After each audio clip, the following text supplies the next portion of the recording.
Olá pessoal, tudo bem? Eu estou aqui hoje no meu espaço novo, com a minha televisão nova, para explicar para vocês o que aconteceu ano passado de verdade, de fato, enquanto profissional que trabalha há muitos anos nessa área de redação, com a competência 2, o ano passado no Enem. Muita gente tem saído por aí especulando, dizendo que mudaram os critérios da banca, né, vendendo cursos de imersão para professor, enfim. Na verdade, o que aconteceu de fato, na minha opinião, de quem não corrigiu o Enem no passado, mas de quem já corrigiu em edições anteriores, é o seguinte, o que acontece, né? Nós temos 11,5% de queda de nota com relação a 2024 para 2025 nas notas da redação.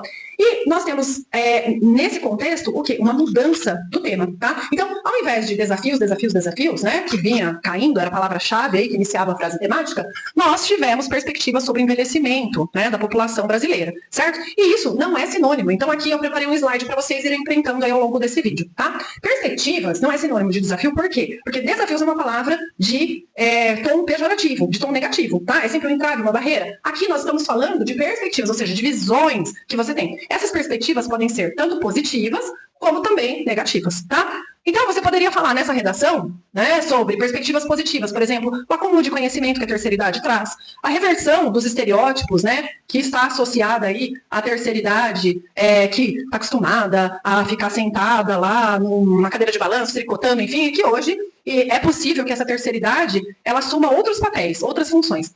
A possibilidade de contribuição social, especialmente para o ensinamento das pessoas mais jovens, né, gente? E aqui as perspectivas negativas, afinal de contas, se você tem que dar uma solução para o problema, então nós estamos falando de perspectivas negativas que devem pesar mais na sua redação, tá? Sensação de inutilidade, né, que é a primeira perspectiva negativa, que a gente tem que associar sempre com a visão capitalista, o medo do abandono e da solidão, da depressão, de vários transtornos aí, né, socioemocionais do idoso na terceira idade, o desemprego e a ausência de renda, principalmente nas classes mais vulneráveis, entre os idosos negros, isso não sou eu que estou falando, era a coletânea que dizia, por isso é muito importante a interpretação de coletânea, tá? E a segunda palavra, que também não foi muito bem compreendida, no meu entender, aí, pelos candidatos que prestaram o Enem, foi a palavra envelhecimento, que é diferente de idoso. Então, muitas redações provavelmente falaram de etarismo, falaram só do idoso. Gente, envelhecimento é o processo, tá? Contínuo. E esse envelhecimento, ele envolve o quê? A empatia. O que é empatia? É o fato do jovem ou do adulto, que ainda não é idoso, pensar que ele vai se tornar o idoso no futuro. E como ele está, né, tendo essa visão dele ser o idoso, promovendo essa noção de, não só de autocuidados, né, dessa indústria toda do wellness que está vindo aí,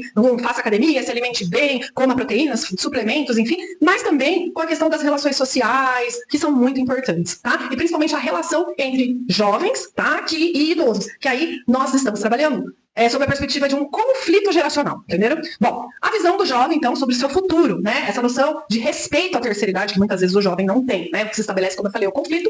E o resultado, né, disso é a vivência. Essa vivência pode ser vista como uma forma negativa, né? Como a sociedade brasileira enxerga o envelhecimento, que já é uma perspectiva em muitos países já desde bem antigamente, né? Muitos países avançados, para a terceira idade, e que essa perspectiva chega ao Brasil e já era mapeada. Então, como o poder público está atuando diante dessa dinâmica do envelhecimento da população brasileira, que hoje, né, a parcela de idosos, lidera a pirâmide etária do Brasil, certo? Então, aqui nós podemos citar também, né, esse resultado, que ele pode ser negativo, como o medo de envelhecer, o etarismo, né, o medo do preconceito, então a procura pelo wellness, pela indústria da cirurgia plástica, a indústria da beleza, né, a aplicação de toxinas botulínicas, toda essa questão aí da indústria estética, e versus, né, o privilégio de envelhecer, que seria aí a melhor idade, que é a idade na qual a pessoa pode ter mais tempo disponível para relacionamentos sociais, para relacionamentos afetivos, principalmente com os netos, né, e pode também transmitir o conhecimento adquirido ao longo de toda a sua vida. Conseguiram entender? Você quer uma redação pronta para esse tema?